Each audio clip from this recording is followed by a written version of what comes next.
बृहस्पतिवार व्रत कथा एवं पूजा विधि। इस विधि से करेंगे तो भगवान विष्णु बनाएंगे धनवान।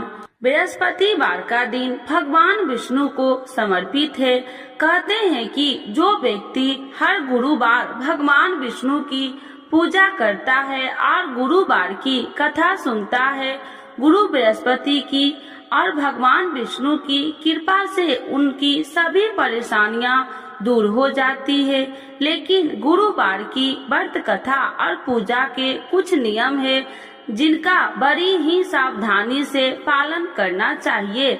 आइए जानते हैं गुरुवार के व्रत कथा और व्रत से जुड़े नियम। गुरुवार व्रत पूजा कथा में कई ऐसी बातें बताई गई है जिन्हें मनुष्य को ध्यान पूर्वक अपनाना चाहिए।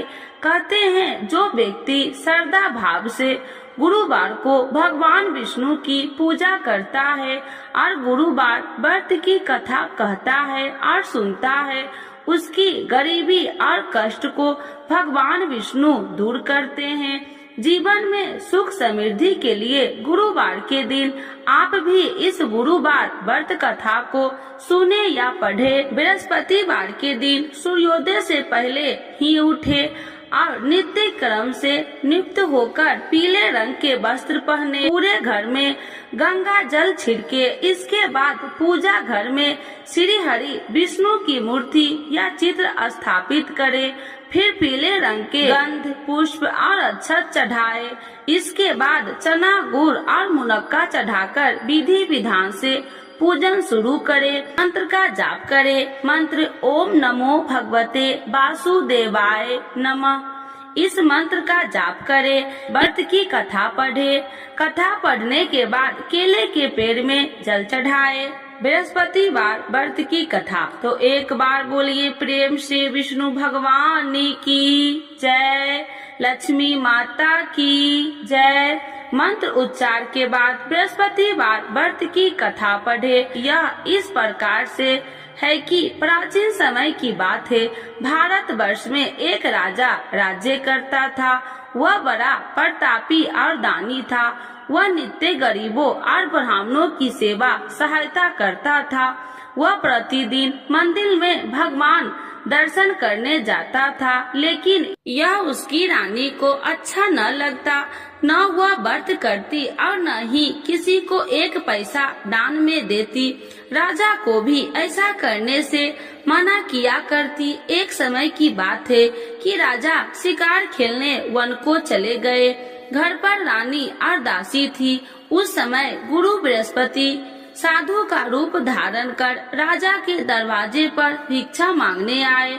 साधु ने रानी से भिक्षा मांगी तो वह कहने लगी, हे साधु महाराज, मैं इस दान और पुण्य से तंग आ गई हूँ। आप कोई ऐसा उपाय बताए जिससे यह सारा धन नष्ट हो जाए और मैं आराम से रह सकूं। साधु रूपी बृहस्पति देव ने कहा, हे देवी, तुम बड़ी विचित्र हो। संतान और धन से भी कोई दुखी होता है। अगर तुम्हारे पास अधिक धन है तो इसे शुभ कार्यों में लगाओ जिससे तुम्हारे दोनों लोक सुधरे। परंतु साधु की इन बातों से रानी खुश नहीं हुई। उसने कहा कि मुझे ऐसे धन की आवश्यकता नहीं जिसे मैं दान में दूं तथा जिसको संभालने में ही मेरा सारा समय नष्ट हो जाए। साधु ने कहा, यदि तुम्हारी ऐसी इच्छा है तो जैसे मैं तुम्हें बताता हूँ तुम वैसे ही करना। बृहस्पतिवार के दिन तुम घर को गोबर से लिपना, अपने केसे को पीली मिट्टी से धोना, केसे को धोते समय स्नान करना, राजा से हजामत बनाने को कहना, भोजन में मांस मदिरा खाना, कपड़ा धोबी के यहाँ धुलने डालना। इस प्रकार 7 बृहस्पतिवार करने से तुम्हारा समस्त धन नष्ट हो जाएगा। इतना कहकर साधु बने बृहस्पति देव अंतर ध्यान हो गए। साधु के कहे अनुसार करते हुए रानी को केवल 3 बृहस्पतिवार ही बीते थे कि उसकी समस्त धन संपत्ति नष्ट हो गई। भोजन के लिए परिवार तरसने लगा। एक दिन राजा रानी से बोला, हे रानी, तुम यहीं रहो, मैं दूसरे देश को जाता हूँ, क्योंकि यहाँ पर मुझे सभी जानते हैं, इसीलिए मैं कोई छोटा कार्य नहीं कर सकता। ऐसा कहकर राजा परदेश चला गया। वहाँ वह जंगल से लकड़ियाँ काट कर लाता और शहर में बेचता। इस तरह वह अपना जीवन व्यतीत करने लगा। इधर राजा के बिना रानी और दासी दुखी रहने लगी। एक समय जब रानी और दासियों को 7 दिन बिना भोजन के रहना पड़ा तो रानी ने अपनी दासी से कहा, हे दासी, पास ही के नगर में मेरी बहन रहती है, वह बड़ी धनवान है, तू उसके पास जा और कुछ ले आ, ताकि थोड़ा बहुत गुजर बसर हो जाए। दासी रानी की बहन के पास गई। उस दिन बृहस्पतिवार था। रानी की बहन उस समय बृहस्पतिवार की कथा सुन रही थी। दासी ने रानी की बहन को अपनी रानी का संदेश दिया, लेकिन रानी की बहन ने कोई उत्तर नहीं दिया। जब दासी को रानी की बहन से कोई उत्तर नहीं मिला तो वह बहुत दुखी हुई। उसे क्रोध भी आया। दासी ने वापस आकर रानी को सारी बात बता दी। सुनकर रानी ने अपने भाग्य को कोसा। उधर रानी की बहन ने सोचा कि मेरी बहन की दासी आई थी, परंतु मैं उससे नहीं बोली, इससे वह बहुत दुखी हुई होगी। कथा सुनकर और पूजन समाप्त कर वह अपनी बहन के घर गई और कहने लगी, हे बहन, मैं बृहस्पतिवार का व्रत कर रही थी, तुम्हारी दासी गई, परंतु जब तक कथा होती है तब तक न उठते हैं और न ही बोलते हैं, इसीलिए मैं नहीं बोली। कहो दासी क्यों गई थी? रानी बोली, बहन, हमारे घर अनाज नहीं था। ऐसा कहते कहते रानी की आंखें भर आई। उसने दासियों समेत भूखा रहने की बात भी अपनी बहन को बता दी। रानी की बहन बोली, बहन देखो, बृहस्पति देव भगवान सबकी मनोकामना पूर्ण करते हैं, देखो शायद तुम्हारे घर में अनाज रखा हो। यह सुनकर दासी घर के अंदर गई तो वहाँ उसे एक घड़ा अनाज का भरा मिल गया। उसे बड़ी हैरानी हुई, क्योंकि उसे एक बर्तन देख लिया था। उसने बाहर आकर रानी को बताया। दासी रानी से कहने लगी, हे रानी, जब हमको भोजन नहीं मिलता तो हम व्रत ही तो करते थे, इसीलिए क्यों न इनसे व्रत और कथा की विधि पूछ ली जाए, हम भी व्रत किया करेंगे। दासी के कहने पर रानी ने अपनी बहन से बृहस्पतिवार व्रत के बारे में पूछा। उसकी बहन ने बताया, बृहस्पतिवार के व्रत में चने की दाल और मुनक्का से विष्णु भगवान का केले की जड़ में पूजन करे तथा दीपक जलाए, पीला भोजन करे तथा कथा सुने। इससे गुरु भगवान प्रसन्न होते हैं, मनोकामना पूर्ण करते हैं। व्रत और पूजन की विधि बताकर रानी की बहन अपने घर लौट आई। रानी और दासी दोनों में निश्चय किया कि बृहस्पति देव भगवान का पूजन जरूर करेंगे। 7 रोज बाद जब बृहस्पतिवार आया तो उन्होंने व्रत रखा। घुड़सार में जाकर चना और गुड़ बिन लाई तथा उसकी दाल से केले की जड़ तथा विष्णु भगवान का पूजन किया। अब पीला भोजन कहाँ से लाए? दोनों बड़ी दुखी हुई, परंतु उन्होंने व्रत किया था, इसीलिए बृहस्पति देव भगवान प्रसन्न थे। एक साधारण व्यक्ति के रूप में वे दोनों थालों में सुंदर पीला भोजन लेकर आए और दासी को देकर बोली, हे दासी, यह भोजन तुम्हारे लिए और तुम्हारी रानी के लिए है, इसे तुम दोनों ग्रहण करना। दासी भोजन पाकर बहुत प्रसन्न हुई। उसने रानी को सारी बात बताई। उसके बाद से वे प्रत्येक बृहस्पतिवार को गुरु भगवान का व्रत और पूजन करने लगी। बृहस्पति भगवान की कृपा से उनके पास धन हो गया, परंतु रानी फिर पहले की तरह आलस करने लगी। तब दासी बोली, देखो रानी, तुम पहले भी इसी प्रकार आलस करती थी, तुम्हें धन रखने में कष्ट होता था, इस कारण सभी धन नष्ट हो गया। अब गुरु भगवान की कृपा से धन मिला है तो फिर तुम्हें आलस होता है। बड़ी मुसीबतों के बाद हमने ये धन पाया है, इसीलिए हमें दान पुण्य करना चाहिए।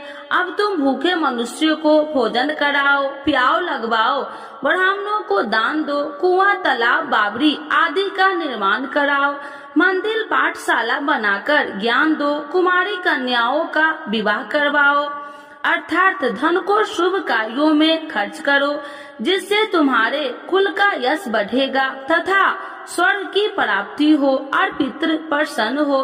दासी की बात मानकर रानी शुभ कर्म में करने लगी, उसका यश फैलने लगा। एक दिन रानी और दासी आपस में विचार करने लगी कि जाने राजा किस दशा में होंगे, उनकी कोई खोज खबर भी नहीं है।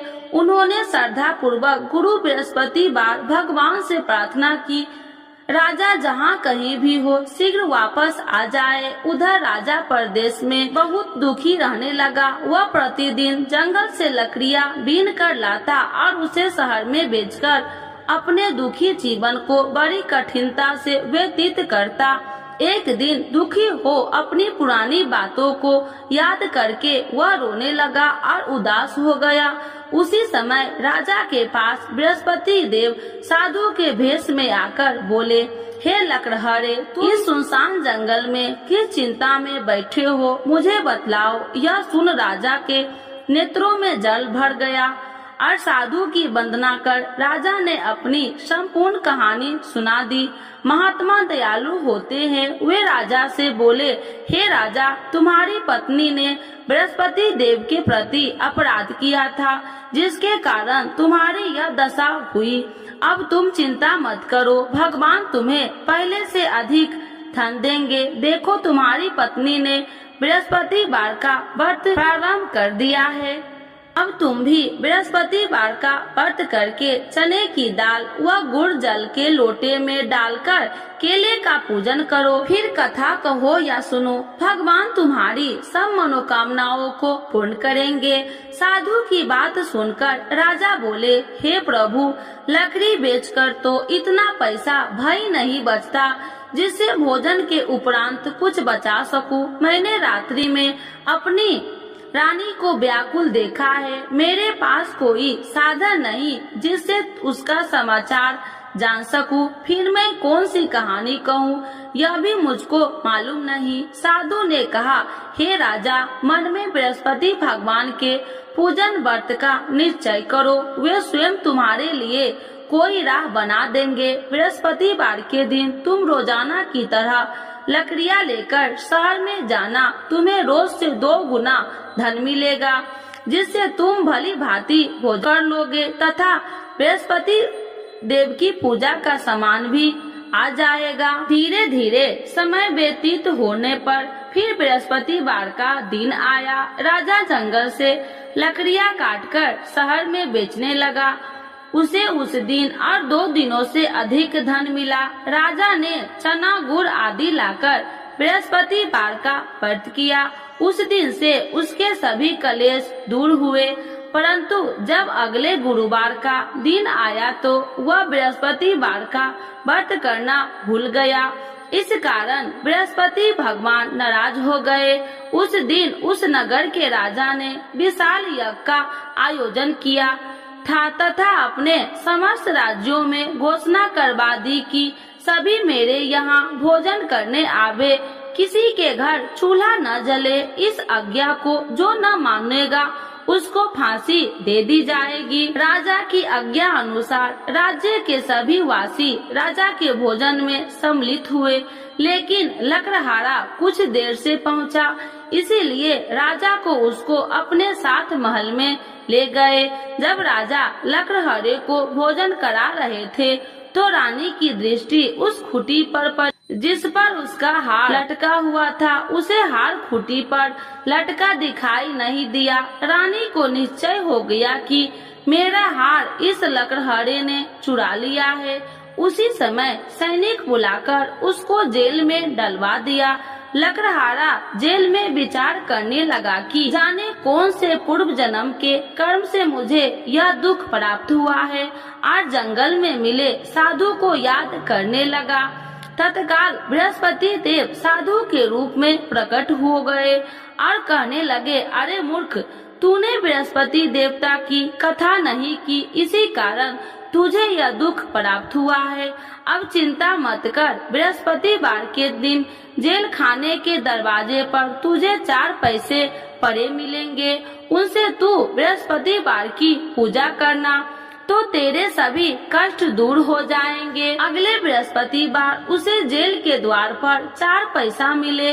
राजा के पूजा का सामान मंगवाकर कथा कही और प्रसाद बांटा।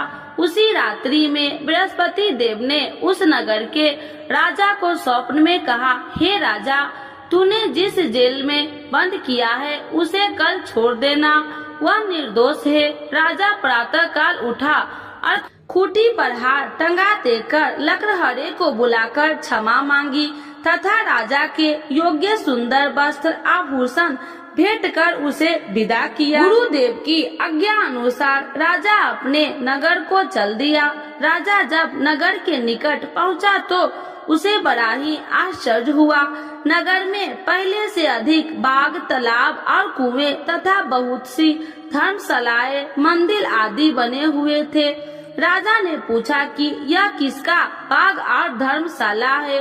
तब नगर के सब लोग कहने लगे कि यह सब रानी और दासी द्वारा बनवाए गए हैं। राजा को आश्चर्य हुआ और गुस्सा भी आया कि उसकी अनुपस्थिति में रानी के पास धन कहां से आया होगा। जब रानी ने यह खबर सुनी कि राजा आ रहे हैं तो उसने अपनी दासी से कहा, हे दासी, देख राजा हमको कितनी बुरी हालत में छोड़ के गए थे, वह हमारी ऐसी हालत देखकर लौट न जाए, इसीलिए तू दरवाजे पर खड़ी हो जा।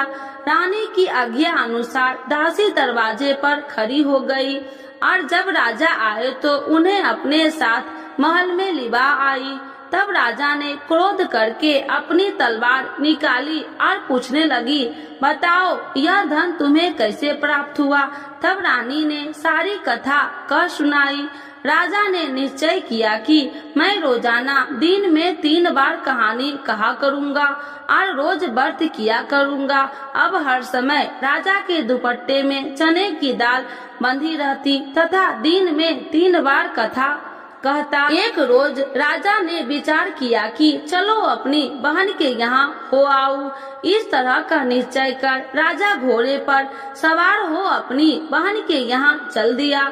मार्ग में उसने देखा कि कुछ आदमी एक मुर्दे को लिए जा रहे हैं। उन्हें रोककर राजा कहने लगा, अरे भाइयों, मेरी बृहस्पतिवार की कथा सुन लो। वे बोले, लो, हमारा तो आदमी मर गया है, इसको अपनी कथा की पड़ी है।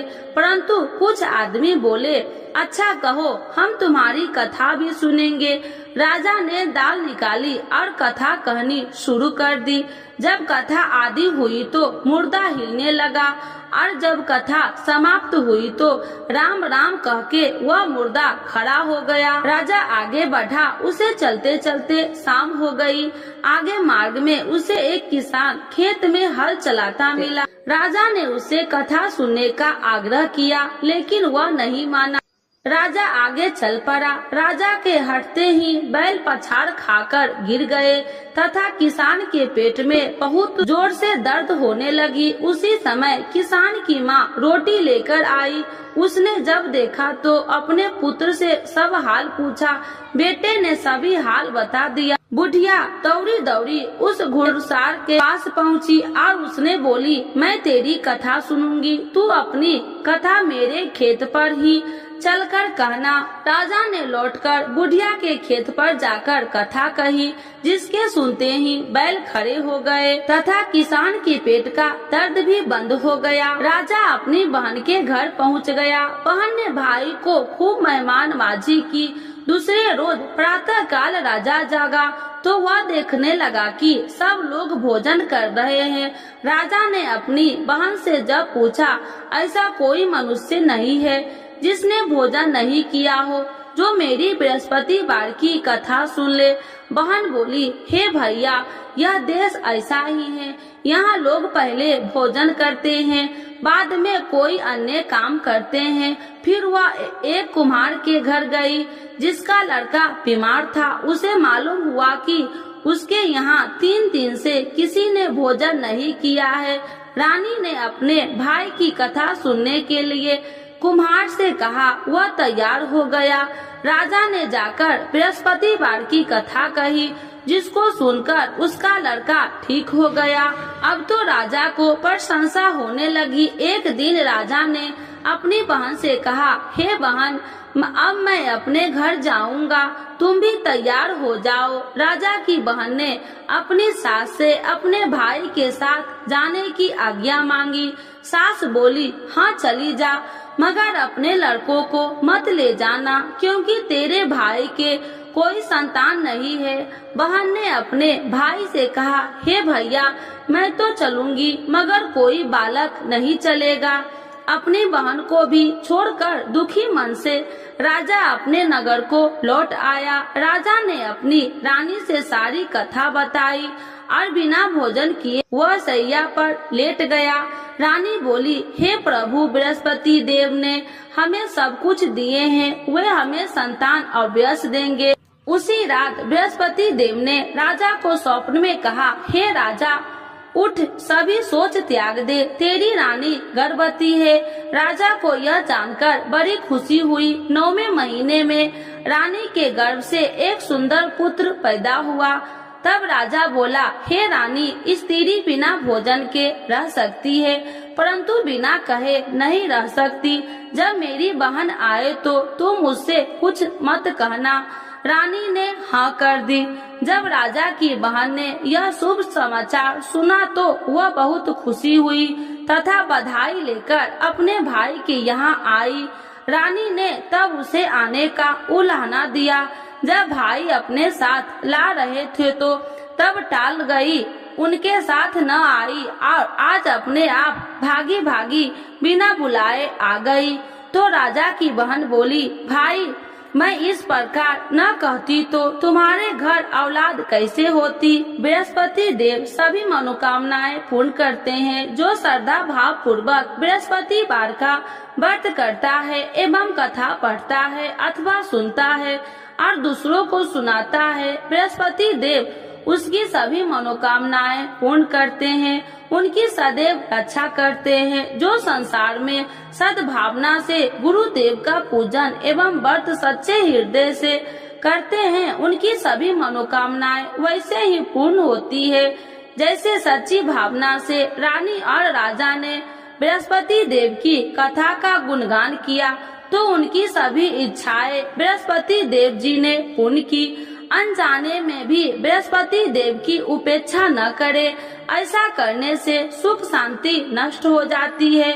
इसीलिए सबको कथा सुनने के बाद प्रसाद लेकर जाना चाहिए। हृदय से उनका नमन करते हुए जयकारा बोलना चाहिए। तो एक बार बोलिए प्रेम से, बृहस्पति भगवान की जय, विष्णु भगवान की जय, लक्ष्मी माता की जय। आरती श्री बृहस्पति देव की। ओम जय बृहस्पति देवा, स्वामी जय बृहस्पति देवा।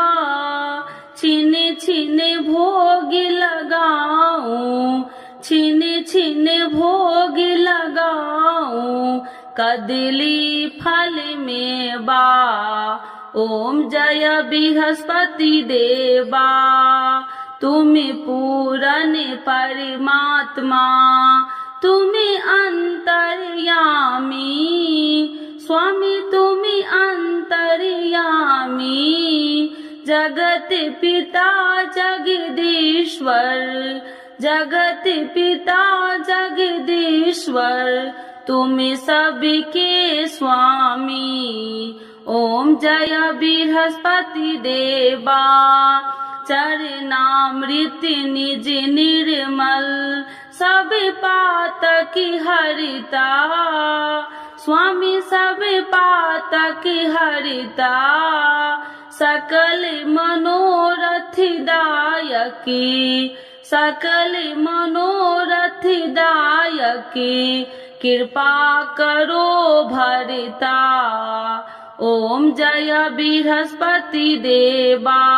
तन मन धन अर्पण कर जो जन शरण पड़े। स्वामी जो जन शरण पड़े प्रभु प्रकट तब हो करे।